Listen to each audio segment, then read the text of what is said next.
sort of like one late night, we were working on this, and we just, because it's so busy, the cover is so busy, that we sort of sneaked this little photo in here of ourselves, and it says this cover was made by these guys, so we just put it on there, and I have to say I expected them to tell us to take it off, but they didn't say anything, which I was very surprised.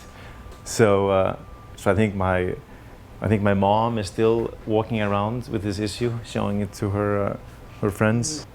I think there might be like one more Icelander that has been on the cover, and I know this is very small, but it's like.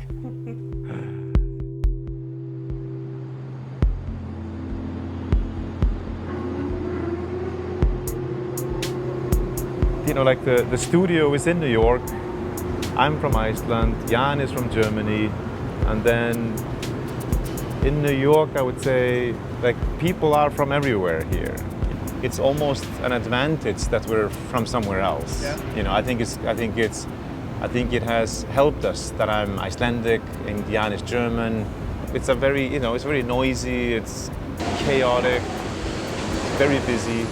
Subway is sometimes very crowded, and the moment when I open the door to the studio and the corner right outside is a very busy street. It's a very busy corner, but then when I come inside, it's very quiet, very peaceful in the studio, and I feel like we're just in our little bubble in here.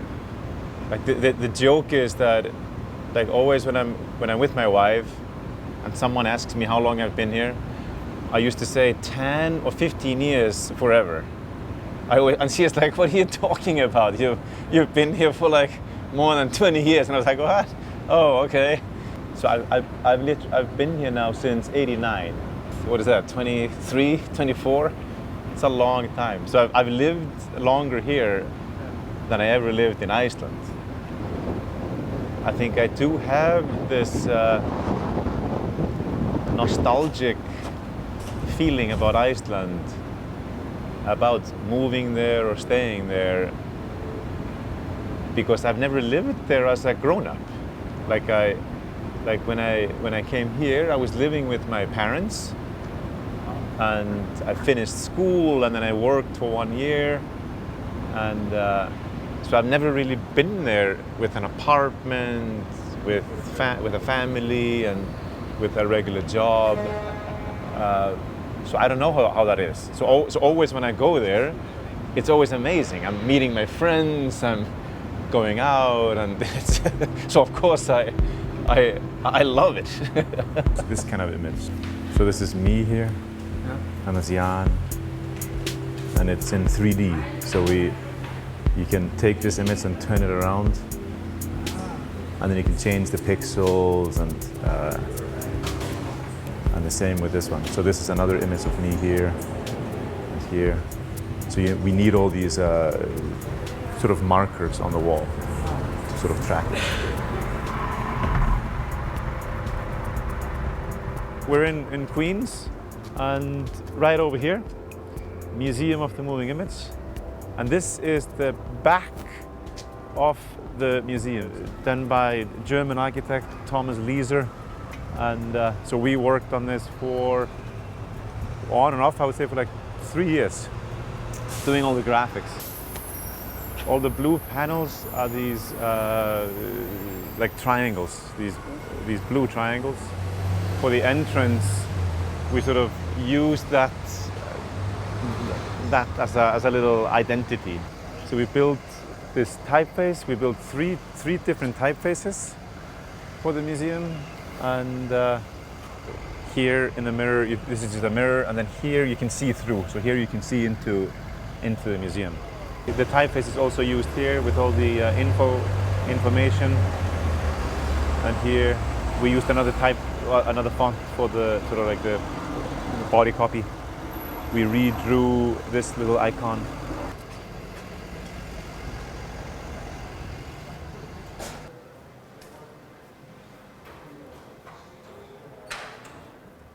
We mainly decided to do it when in the lobby, with the tilted wall, and it just didn't really work to have the letters completely on there. It was so much nicer that it would come out. So here they are flushed with the wall, the same angle, and in the lobby it's the opposite. Yeah, so in the museum we designed all these interactive stations. Chicken. Like we only designed the look of it. So all the interface was all done by the museum. Like this, come on, I'll make a great little movie here for you guys.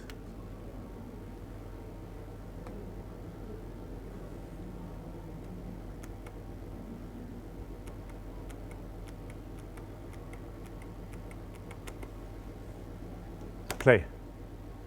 See? Yeah. Yes! Money doesn't go through us. They right just do it. They spend it. I see. Show it to Jan in 10 minutes, 5 minutes. Have you seen it? No, I didn't see it. No, you should. Now hold on, I need Jan's attention here. He's then you know what, Jan, I'm gonna put this on the server and I'll write you two lines, two sentences. What's they do? You just do it. 20 minutes? This one. No, it's ridiculous. I think if we make this colorful, make it colorful, and do something with this image. If this is like this, or abstract, or little, or we don't use it at all, then we should tell her. How Hjalti met me? Yeah. That is 14 years ago. A little bit over 14 years ago, and not far from here actually, 1.5 blocks from here, at the back then studio of Stefan Sargmeister, where I was happy enough to do an internship. I don't think we would have started the studio if Stefan would not have announced and then eventually taken his first sabbatical.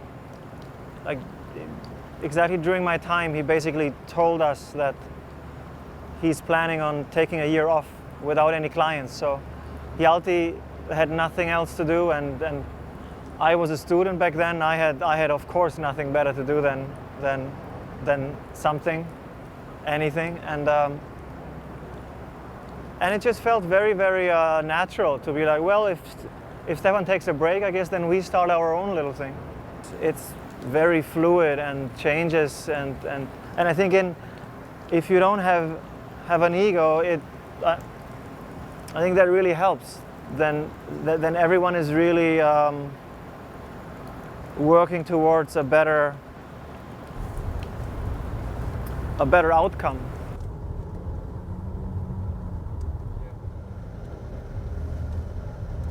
But I always have this, it's strange when I come here, New York feels very far away.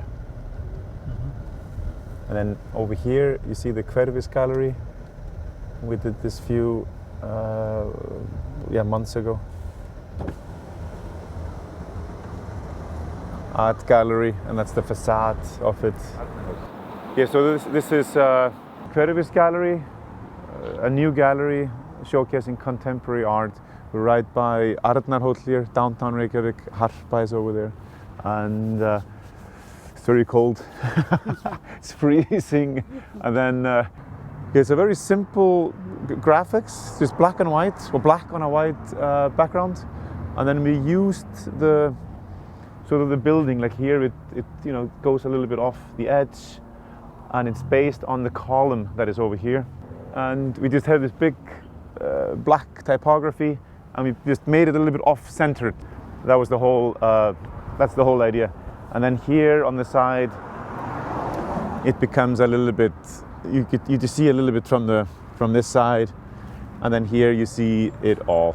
So just very simple, very plain, and yeah, that's about it.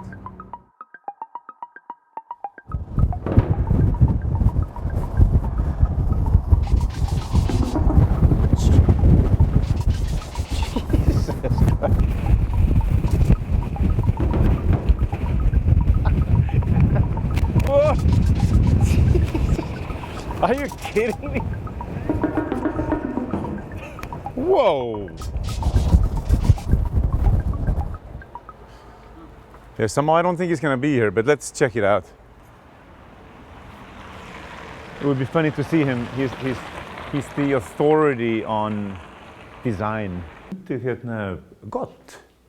Já, varstu búinn að tala við hann fyrir það? Nei, ég er svona gamall góður vinnur hans. Já, ok. Ég verð aðeins að fá að baka hann. Ok, í síðastri vissi þá var hann að labba hérna út úr það sem hann er með skrifstofu, sko. Já. Bara niður. Fór ekki niður? Já. Veistu hvar? Bye bye. Hvað segirðu góður? Ég var aðeins að kíkja rétt á þig. Yes. It would be funny to see here. No, because we were just like driving around, and then we drove by and we're like, Gottur, let's go say hello to Gottur. We have to make him eligible for Scandinavian prizes. And he's a New York guy, and I don't know what is left of Iceland in him. In this book, I never find it. Yeah, we're in this somewhere. Yes, you were in I somewhere. haven't looked in this for a while. Yeah, I think you were early. Here? Yeah, wasn't it? There? Yeah. Yeah, this is what made Hjalti famous in Iceland. Exactly. Yeah, we didn't know about him really until he was included in these books on Scandinavian design. But you wrote the foreword, no? Yes, of course. Yeah. I'm the main man. And You have this one? this one. Yeah, this is, Jan did this one. Pretty Yeah, much. what the fuck is Jan doing in a book on Scandinavian Yeah, dance in right. the name of Hjalti? He's cheating. He's a cheater.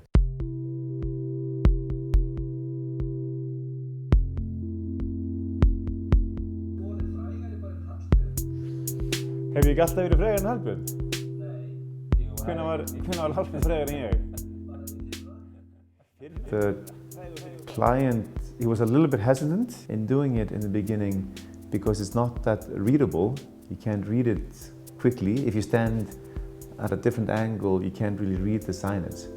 But then we all agreed that it was okay. It's not like a store location. You know, it's not like IKEA or Walmart that you have to be able to see it because the building is it's the headquarters for his real estate company.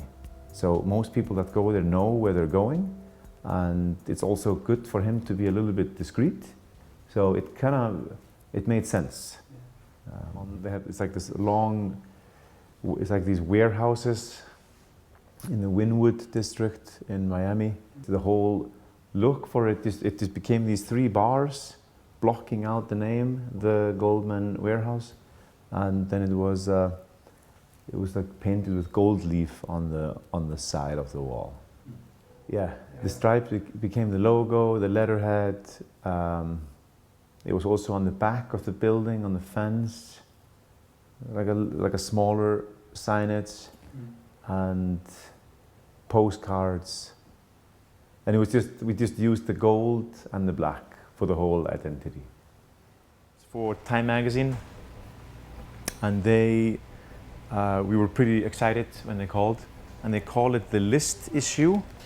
They gave us 12 pages, and they asked us to design it and curate it. This was the first time ever for Time magazine to sort of use an outside design company or a designer. So it started here, and then it was like photographs, a lot of facts.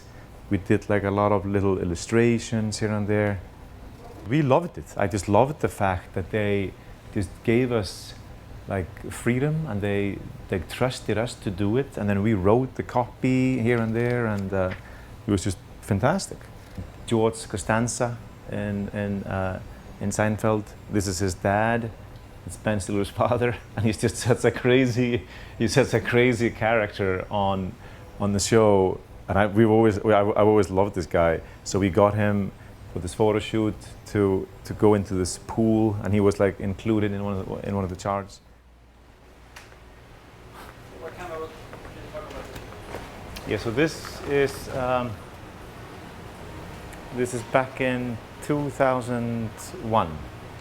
2001, and they were called the World Studio Foundation, and they called roughly 40 different designers in New York, and everybody got the lamp. So they shipped the lamp to us just like this. Everybody got the same lamp, and the assignment was to, it was very open. It was just do something with the lamp, do whatever you want. And you could paint it, you could tear it apart, you could build around it. It was completely up to you what you did. And so we ended up doing this, and then it was sold at it was auctioned off at at like this big evening gala, and all the proceeds, all the money went into like for underprivileged kids to go to art school. Three catalogs for an agency in New York, and it came with a box and 3 of these books, and you can't really read what is on the cover. So here you put this one in here, and you can read new media, and then the next one would go in, and you see photography, and the last one would be this one, illustration. And the back was similar. It said boutique, and then the name of the agency was Bernstein and Rulli. And you could read it here when you put it in. So like this. And then if you ask me, like of course someone else will look at it differently, but then we, like nowadays I find what we do is it's much more colorful. I think we use much more colors and shapes and much more colors and shapes, forms, and three-dimensional shapes than in the beginning. It's not very serious. It's not like this and then this and then this and this. It's very playful.